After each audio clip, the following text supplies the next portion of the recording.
Scenario number 3, Georgia loses, Utah loses in the Pac-12 championship game, Baylor wins the Big 12 championship game, Wisconsin beats Ohio State. So does Baylor or two-loss Wisconsin find a way in, Todd? You had to ask me first, huh? I'm going with Wisconsin. Simply because they're just a better football team. I've got all these notes here. I've got all these scenarios.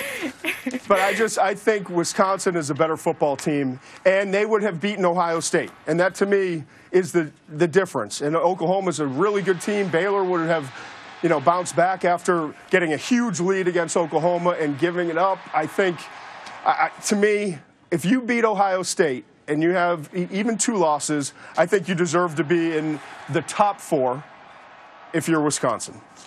Oh, Todd. You and I could not disagree more on a lot of these situations, and especially this one. I got to put in Baylor, man. Like, I'm sorry, and don't lose to Lovie Smith in Illinois. My former coach, Chicago. Great win for Lovie. But to me, if you really want to be compared with Baylor, you got to win that game.